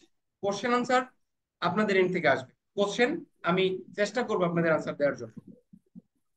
আসসালামু আলাইকুম। ওয়ালাইকুম আসসালাম। নাম বলবেন? ফখরুদ্দিন স্যার শাহ। আমি ফখরুদ্দিন, জি চট্টগ্রাম থেকে বলছিলাম। আমার কন্ট্রাক্ট অ্যাসেটের যে লাস্ট এক্সাম্পল কন্ট্রাক্ট অ্যাসেটের যে ইয়েটা থাম্বসটা, ওই থাম্বসটা একটু ক্লিয়ার না। মানে ফার্স্ট রেভিনিউ রিকগনাইজ করে কন্ট্রাক্ট অ্যাসেটে নিয়ে যাবো নাকি কন্ট্রাক্ট যখন ফুলফিল হওয়ার ইনভয়েস পরে নিয়ে করবেন যাবো? না, আমি বলি যখন ইনভয়েস হয়ে যাবে তখন এটা রিসিভেবল হবে। আর যদি ইনভয়েস না হয় তাহলে আপনি এটা নাম দিবেন কন্ট্রাক্ট অ্যাসেট ওই রিসিভেবল এর পরিবর্তে। আর এইটা আমরা আচ্ছা কন্ট্রাক্ট অ্যাসেটের আরেকটু পার্ট আছে, সেটা আমরা আগামী ক্লাসে কন্ট্রাক্ট অ্যাসেট দিয়ে শুরু করব। কন্ট্রাক্ট অ্যাসেটের মধ্যে কি জি কি ইনক্লুড করতে হবে সেটা আমরা আগামী ক্লাসে আমরা আরো ডিটেইলস আলোচনা করব। সুতরাং এই বিষয় নিয়ে আপনাদের কনফিউজ করার কোনো, মানে আমি কনফিউজ করতে চাচ্ছি না। স্যার, একটা কোশ্চেন একটু অ্যান্সার দিবেন। এবার এই স্টুডেন্টসের পরীক্ষায় আমাদের পিএল এর আর কি আইসিএবি জি একটা কোয়েশ্চেন আসছে, সেটা হচ্ছে যে যে আপনার যে সার্ভিস রেভিনিউ যেটা অ্যাজাম্পশন করা লাগে কস্টিংটা, জি ওটা বেস্ট এস্টিমেটে মনে হয়েছে যে আপনার কোনো অ্যাজাম্পশন করা লাগবে না, যে কারণে আনকোয়ালিফাইড রিপোর্ট হয়েছিল। বাট ফাইনালি দেখা গেল যে এখানে একটা কস্টিং, মানে সার্ভিস রেভিনিউ কস্টিং আসছে, যে কারণে রিপোর্টটা কি হবে, মানে আনকোয়ালিফাইড থেকে কোয়ালিফাইড হবে কিনা, যেহেতু আইএফআরএস ফলো করে না। এটা কি ফাইন। জানতে? কোয়ালিফিকেশনের বিষয়টা হলো আপনাকে আনতে হবে ইজিট ম্যাটেরিয়াল। প্রথম কথা হলো কোয়ালিফিকেশনের কনসেপ্টটা হলো if it is material that time qualification. এখন এই ভুলের কারণে বা এই জায়গার কারণে যদি ফিনান্সিয়াল স্টেটমেন্ট মেটেরিয়ালি মিসস্টেটেড হয়ে যায়, ডেফিনেটলি এটা কি হবে? কোয়ালিফাইড হবে। এখন কোয়ালিফাইড কি এক্সেপ্টর হবে নাকি কোয়ালিফাইড হবে হলো আহ কি বলবো যে পারভিসিভ? যদি পারভিসিভ হয় তাহলে অ্যাডভার্স অপিনিয়ন আসতে পারে।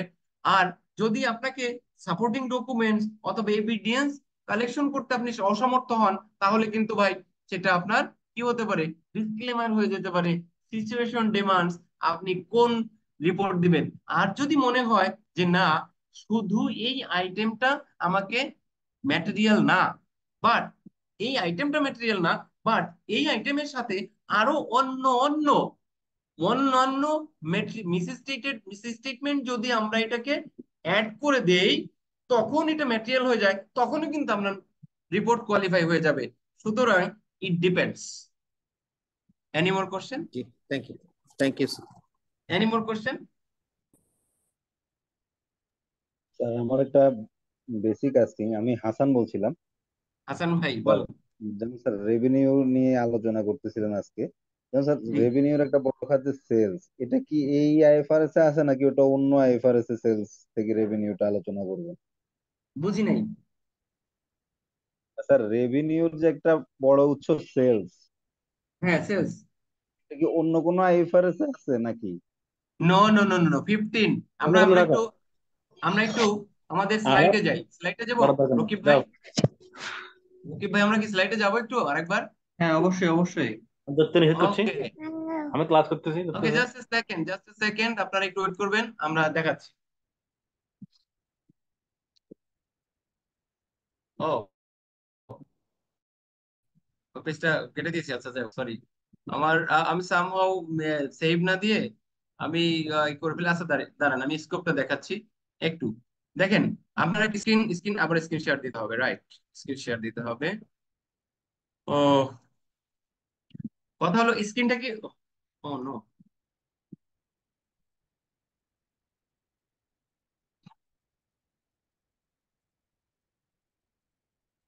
আচ্ছা আপনারা কি দেখতে পাচ্ছেন?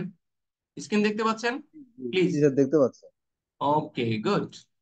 দেখেন এখানে কি লেখা আছে, এই তিনটা বাদে সব আইফারএস 15 দিয়ে হবে। আর রেভিনিউর মধ্যে আমরা দেখছিলাম যে এইগুলো থাকবে, সেলস টার্নওভার যা আছে সব, রয়্যালটি, এগুলো রেভিনিউ টার্ম, এবং এগুলো আইএস 18 দিয়ে হবে। এর মানে আরো থাকতে পারে, তবে এই তিনটা থাকবে না, উপরের তিনটা, উপরের যে তিনটা আমরা আইডেন্টিফাই করেছি এগুলো থাকবে না। আরো আইএফআরএস এর ভিতরে ঢুকলে হয়তো আরো দু একটা বের হয়ে যেতে পারে, তবে আমি চেষ্টা করেছি এক্সেপ্ট ফর নিয়ে আসতে, এই তিনটাকে নিয়ে আসছি। আরো দু একটা থাকবে কিনা আমি দেখলে হয়তো বলতে পারবো, আর একটু দেখতে হবে তাহলে। আর কোনো কোশ্চেন ভাই? আর কোনো কোশ্চেন? না sir, thank you. Okay, sir any more question? Sir আমার একটা কোশ্চেন আছে স্যার, রতন জি, সাহা রতন বলছি। সাহা। যে স্যার লাস্টে যে এক্সাম্পলটা দিয়েছেন ওই যে ড্রিল হ্যাঁ, সেলের, ওইটাতে স্যার এটা যদি আমি যে 10% অ্যাডভান্স পেয়েছি, এটা কি sir advance receive from customer debit আর ক্যাশ আর bank debit, advance receive from customer credit, এটা লাইবিলিটি অ্যাডভান্স হিসেবে এখন তো, হ্যাঁ হ্যাঁ, অ্যাডভান্স রিসিপ্ট না বলে এটাকে বলবেন deferred income or contract liability or unearned revenue, যে এই তিনটা যে কোনো একটা নামে ডাকতে পারেন। তবে আইফারএস 15 আপনাকে বলছে এটা কন্ট্রাক্ট লায়াবিলিটি। কন্ট্রাক্ট লাইবিলিটি না স্যার? জি জি, কন্ট্রাক্ট লায়াবিলিটি ক্রেডিট করবেন। Thank you sir. Any more question? আমরা আর 5 মিনিট নেব, কারণ আমরা একটু দেরিতে শুরু করছিলাম না রকিব স্যার?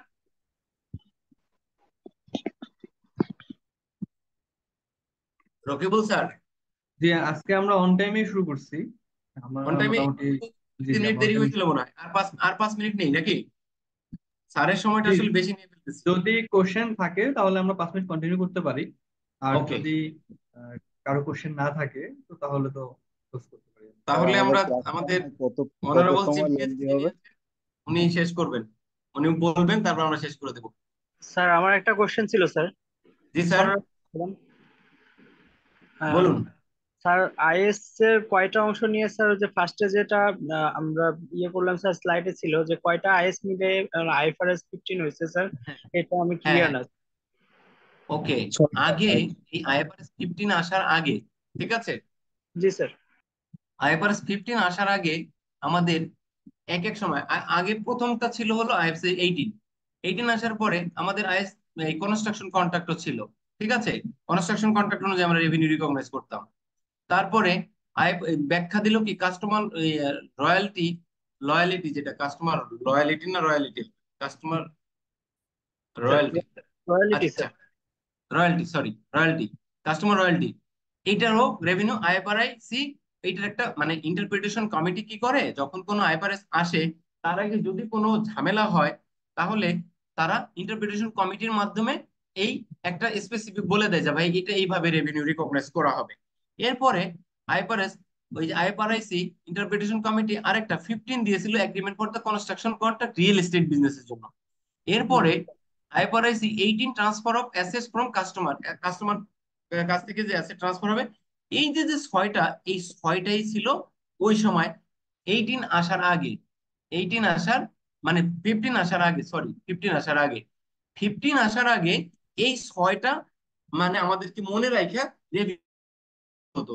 এখন যেহেতু 18 এইগুলোকে কনক্লুড করে অর্থাৎ কাস্টমাইজ করে 15 চলে আসছে, এই সবগুলো কাস্টমাইজ করে 15 চলে আসছে, এখন আর আমাদেরকে এগুলো লাগবে না, এটা সুপারসিডেড হয়ে গেল।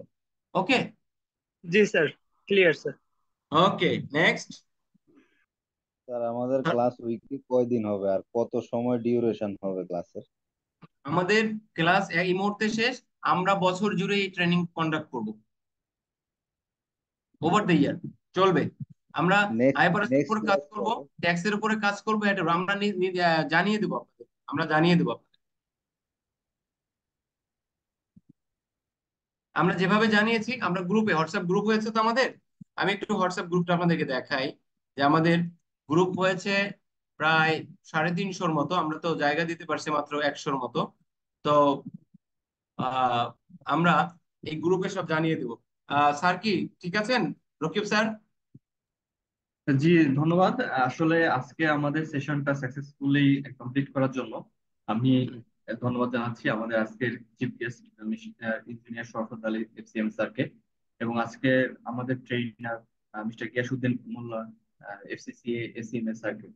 তো আপনাদের এর পাশাপাশি ধন্যবাদ জানাচ্ছি উপস্থিত সকলকে এবং দুঃখ প্রকাশ করছি তাদের কাছে যারা আজকে আমাদের লিমিটেশনের কারণে জয়েন করতে পারেনি। পাশাপাশি আমাদের প্ল্যান ছিল যে আমরা এটা লাইভ শেয়ার করব যদি আমাদের ক্যাপাসিটি এক্সিট করে, কিন্তু আমরা আজকে লাইভ শেয়ার করতে পারিনি। আমরা from the next will try to go live. আজকে আমি সবাইকে ধন্যবাদ জানাতে চাই। পাশাপাশি রিকোয়েস্ট করব আমাদের আজকের চিফ গেস্ট শওকত আচ্ছা, আলী। একটা জিনিস, সবার একটা ছবি নেন তো ভাই, সবাইকে একটু ইয়েতে আসতে বলেন, কি বলে একটু একটা একটা গ্রুপ ভিডিওতে আসলে এটা আসলে একটু অড হয়ে যাবে, কারণ এক একজনের এক এক রকম নিয়ে আছে। তো যাদের আচ্ছা ঠিক আছে। অ্যাভেলেবল, যারা সম্ভব তারা লাইভে আমরা চলে আসি ভিডিওটা অন করে। গ্যালারি ভিউ একটা ছবি নেন।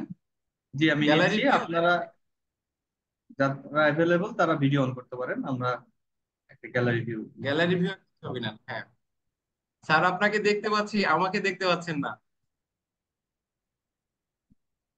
আমি নিজেকে দেখাতে চাচ্ছি না। কেন, আপনার চেহারা তো সুন্দর, আপনি লুকিয়ে থাকবেন কেন?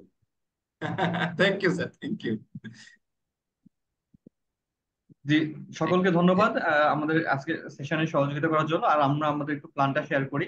আমরা ডিসিশন নিয়েছি যে আমরা এই ট্রেনিং গুলো কন্টিনিউ করব। আমাদের আইএএস আইএফআরএস এর যতগুলো আছে স্ট্যান্ডার্ড সবগুলোই আমরা মেকআপ করার চেষ্টা করব, প্রত্যেকটার উপর সেশন নেওয়ার চেষ্টা করব। দেন আমরা চেষ্টা করব জুলাই থেকে যখন ট্যাক্সের চেঞ্জ গুলো আসবে তারপরে জুলাই থেকে আমরা ফুল ট্যাক্সের একটা ফুল কোর্স অ্যারেঞ্জ করব ফ্রি, এবং আফটার দ্যাট আমরা ভ্যাটের উপরও আমরা একটা ফুল কোর্স আয়োজন করব, যেগুলো সবগুলোই free. In the meantime আমি আপনাদেরকে জানাতে চাই যে আসলে এই অ্যাটেন্ডেন্স এর পাশাপাশি এটার একটা বিষয় ইম্পর্টেন্ট, যেটা হচ্ছে আমাদের কন্টিনিউ করা। আমরা চাবো, আমরা আশা করব আপনারা যারা আজকে জয়েন করেছেন পাশাপাশি আমাদের পরবর্তী সেশন গুলো কন্টিনিউ করবেন। এর জন্য সবার কাছে আশা করতেছি। পাশাপাশি যদি কারো কিছু বলার থাকে, কোনো সাজেশন থাকে, আপনারা শেয়ার করতে পারেন। ওভারঅল কেউ কিছু বলবেন? আজকে যারা আমাদের সাথে ছিলেন ট্রেনিং সেশনে, আসসালামু আলাইকুম। বলেন। আমাদের যদি একটু শিডিউলটা শেয়ার করা হয় সুবিধা হয় আর কি, টাইম ম্যানেজমেন্টের জন্য। সবাই তো জব করে, পার্সোনাল লাইফও আছে। জি, আমরা আমাদের এই শেয়ার করব, আমাদের স্লাইড এবং রেকর্ডেড ভিডিও সবগুলো শেয়ার করব। মানে ক্লাস শিডিউলের কথা বলতেছি আমি। জি, ক্লাস শিডিউলও আমরা শেয়ার করব। আমরা কোয়ার্টারলি বেসিসে এই উভয়ের আসেন, ওই আমরা কোয়ার্টারলি বেসিসে শেয়ার করব। কোয়ার্টারলি বেসিসে মানে 6 মান্থসের একটা প্ল্যান আপনাদেরকে শেয়ার করে দিব, আমরা কোন কোন সময় কি করব। ডিটেইলসটা আমরা একটু সময় নিচ্ছি, কাজ করতে একটু সময় লাগবে তো আমাদের। আমরা একটু প্ল্যান করছি, প্ল্যান করে আপনাদের শেয়ার করে দিব। আচ্ছা, নেক্সট ক্লাসের শিডিউলটা হোয়াটসঅ্যাপ গ্রুপে পাবো, এই তো? জি জি জি। আচ্ছা ঠিক আছে স্যার, আসসালামু আলাইকুম। আসসালামু আলাইকুম স্যার। Thank you sir. আসসালামু আলাইকুম। আসসালামু আলাইকুম। না হ্যালো, ধন্যবাদ স্যার, এত কষ্ট করে শুনলেন, তার কমেন্টটা নেবেন না? হ্যাঁ, thank you sir. This is actually big arrangement, এবং আপনাকে আমরা পেয়েছি, এজন্য আমরা খুবই হ্যাপি স্যার। আচ্ছা, আমি যেটা একটা কথা বলতে চাই, হ্যাঁ, পার্টিসিপেন্টদের উদ্দেশ্যে, সবার উদ্দেশ্যে। আমি অনেক কিছু জানতে পারলাম আজকে, যেটা হয়তো আমি আগে জানতাম না। যে গিয়াসউদ্দিন মোল্লা সাহেব সুন্দরভাবে যেটা উপস্থাপন করলেন যে revenue recognition from construction contract, এটা খুবই কন্টেম্পোরারি একটা ইস্যু, এবং আমার মনে হয় যে এটা থেকে সবাই উপকৃত হবেন। কারণ কি, আপনি দেখেন যে গভর্নমেন্ট সেক্টরে কিন্তু অনেক প্রজেক্টস হচ্ছে। আমরা এটাকে টেকনিক্যালি বলি প্রজেক্টস, যে প্রজেক্ট একটা কন্ট্রাক্ট হয়, যে কোনো প্রজেক্ট একটা কন্ট্রাক্ট। আপনারা অলরেডি দেখেছেন যে অনেকগুলো প্রজেক্ট কমপ্লিশন হয়েছে, এবং অনেকগুলো প্রজেক্ট কিন্তু running, and all other projects আর আপকামিং। আবার প্রাইভেট সেক্টরে কিন্তু আপনার যদি কোনো বিজনেস গ্রোথ দরকার হয়, তো you need to build a production house, production floor, or you need to acquire a land and construction a building, অথবা আপনাকে হয়তোবা কোনো একটা R&D করতে হয়, অথবা হয়তোবা কোনো একটা প্রোডাকশন প্রসেস ইমপ্রুভমেন্ট করার দরকার হয়। হ্যাঁ, তো এগুলি প্রত্যেকটি নতুন কাজ যেটা আমাদের আসলে মার্কেট কম্পিটিটিভনেস বজায় রাখার জন্য প্রাইভেট সেক্টরে দরকার হয়। আর গভর্নমেন্ট সেক্টরে যেটা করে সেটা হলো যে টু সার্ভ দ্য পিপল। হ্যাঁ, দেশের যে জনগণ আছে তাদেরকে তাদের যাতায়াত সুবিধা, তাদের স্যানিটেশন, তাদের এনভায়রনমেন্টাল যে প্রবলেম গুলো আছে সেগুলো সলভ করার জন্য এগুলো প্রজেক্ট গুলো হাতে নেই।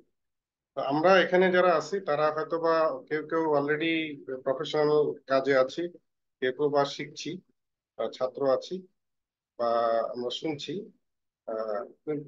এই যে আইএফআরএসটা, এটা দেখেন রেভিনিউ প্রজেক্টে কিন্তু রেভিনিউটা আসে যারা কন্ট্রাক্ট প্রোভাইডার, তাদের মানে আমরা যাদেরকে সাধারণত ভাষায় বলি কন্ট্রাক্টর, তার কাছে কিন্তু রেভিনিউটা আসে। আর আরেকটা পার্টি থাকে হলো যে প্রজেক্ট স্পন্সর, তার মানে যে যার কাছে অ্যাসেটটা ডেভেলপ হয়।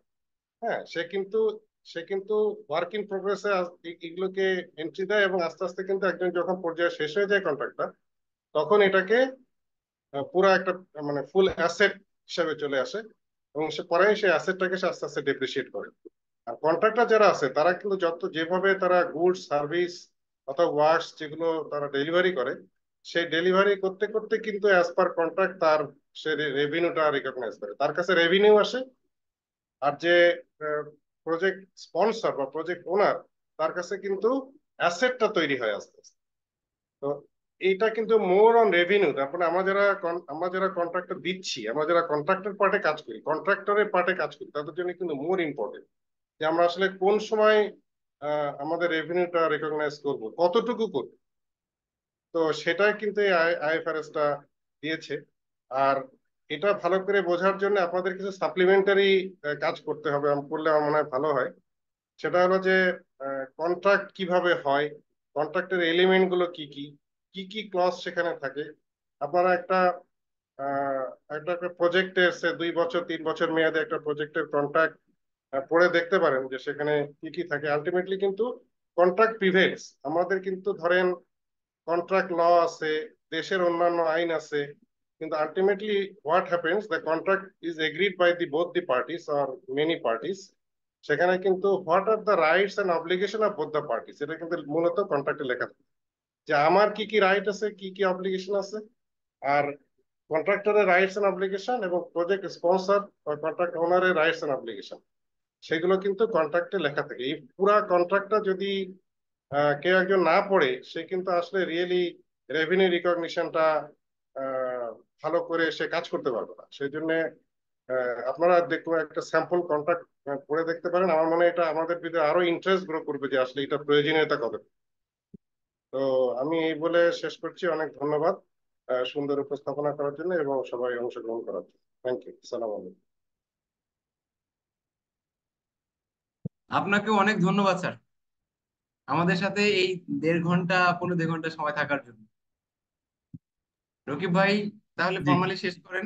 জি, ধন্যবাদ সবাইকে আমাদের আজকের এই সেশনে জয়েন করার জন্য। Specially thanks to mister engineer Sharafat Ali, FCMS sir, and Mr. Yashuddin Molla, FCCA, ACMS sir, and all participants. তাহলে আজকে আমাদের এখানেই শেষ ফর্মালি। আমরা ইনশাআল্লাহ নেক্সট সেশনে আবার দেখা হবে সবার সাথে। ধন্যবাদ। আসসালামু আলাইকুম। আল্লাহ হাফেজ সবাইকে। আল্লাহ হাফেজ। আসসালামু আলাইকুম। ওয়ালাইকুম আসসালাম।